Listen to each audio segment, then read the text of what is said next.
বাগুইআটিতে ধৃত দেবরাজ চক্রবর্তী ঘনিষ্ঠ তৃণমূল কর্মী অমিত চক্রবর্তী গ্রেফতার।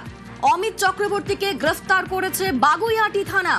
আরো একবার জানাই, বাগুইআটিতে ধৃত দেবরাজ চক্রবর্তী ঘনিষ্ঠ তৃণমূল কর্মী অমিত চক্রবর্তী গ্রেফতার। তাকে গ্রেফতার করেছে বাগুইআটি থানা। আমাদের সঙ্গে অনুপ রয়েছেন প্রতিনিধি। অনুপ, তৃণমূল কর্মী অমিত চক্রবর্তী, তার বিরুদ্ধে কি অভিযোগ, তাকে গ্রেফতার কেন করা হয়েছে? বাগুইআটি এলাকায় প্রমোটার কিশোর হালদার তাকে যে মারধরের ঘটনা, তার থেকে 5 লক্ষ টাকা তোলা আদায়ের অভিযোগ না দেওয়াতেই কিন্তু মারধর করার ঘটনা। এই ঘটনায় কিন্তু কয়েকদিন আগে দেখা গেল দেবরাজ চক্রবর্তী ঘনিষ্ঠ যিনি কাউন্সিলর সমরেশ চক্রবর্তী ওরফে চিন্টু, তাকে গ্রেপ্তার করা হয়।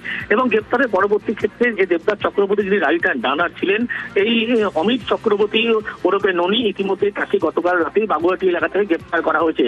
এবং এই মামলাতেও কিন্তু দেবরাজ চক্রবর্তীর নাম এখনো উঠে আসছে। প্রমোটার কিশোর হালদার তাকে যে মারধর করা শুরু করে তাকে বন্দুকের বাট দিয়ে মারধর করা হয়েছিল, এমনটা অভিযোগ হয়েছিল।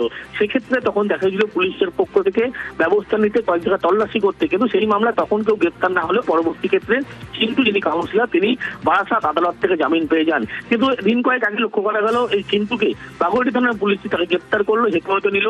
এবং দেবরাজ চক্রবর্তী ঘনিষ্ঠ এই অমিত চক্রবর্তী ওরফে ননি, তাকে গ্রেপ্তার করলো বাগুইআটি থানার পুলিশ। এই ঘটনায় এখনো পর্যন্ত 2 জন অধরা আছে, তাদের খোঁজে কিন্তু খোঁজ চালানো হচ্ছে বাগুইআটি থানার পুলিশের পক্ষ থেকে।